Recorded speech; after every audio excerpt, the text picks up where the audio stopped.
যে আইএসএফ করবে না, আইএসএফ করলে ভীষণভাবে মারধর করা হবে বা আইএসএফ করলে তোমাদেরকে এখান থেকে তাড়িয়ে দেওয়া হবে, এইভাবে হুমকি দেওয়া হচ্ছে। আমরা সেই ভয়তে এখনও কিছু বলছি না, চুপচাপ আছি।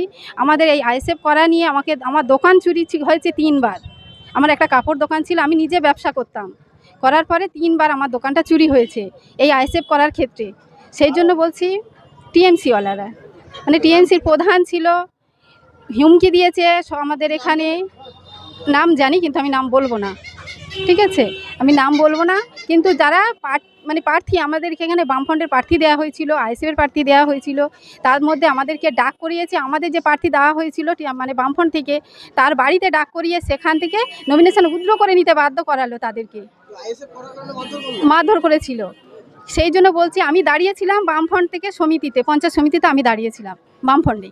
তারপরে যখন দেখছি যে এরকম অত্যাচারিত হয়েছে, বারবার করে এরকম আমাকে হুমকি দেওয়া হচ্ছে, তারপর আমরা সব চুপ করে গেলাম। আমাদের তো প্রার্থীতেও আমি দাঁড়িয়েছি, কিন্তু আমাদেরকে এমন অবস্থা করেছে যে কোনো প্রার্থী যে কজনই দাঁড়িয়েছিল সবাইকে মারধর করে উইথড্র করে নিতে বাধ্য হলো একজনকে।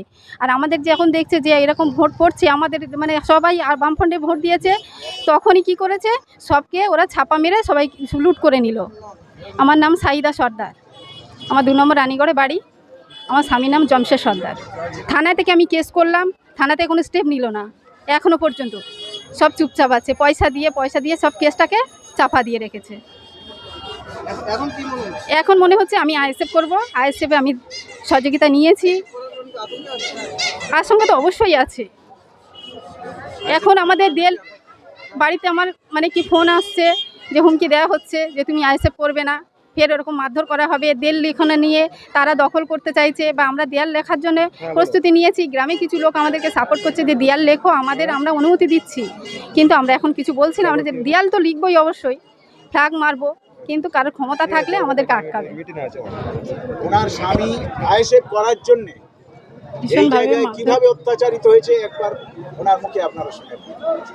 আমি পঞ্চায়েত সমিতিতে বামফ্রন্টে দাঁড়িয়েছিলাম, দাঁড়ানোর পরে আমাকে মানে কি ভীষণ থ্রেট দেওয়া হয়েছিল। থ্রেট দেওয়ার পরে তারপরে আমাদেরকে বাড়িতে এসে অত্যাচার, মানে কি বাড়িতে অত্যাচার হয়েছে অনেকভাবে, বা আমাকে স্বামীকে ভীষণভাবে মারধর করা হয়েছিল। রানীগড় মানে বাজারের কাছে একজন প্রার্থীর বাড়িতে ফেলে মারধর করা হয়েছিল, ফোন করে ডাকার পরে। ডেকে নিয়ে তারা মানে টিএমসি কিছু প্রধান ছিল বা ওনাদের কর্মীরা ছিল, ভীষণভাবে মারধর করে গাড়ি করে নিয়ে আমার বাড়িতে পাঠিয়ে দিয়েছে।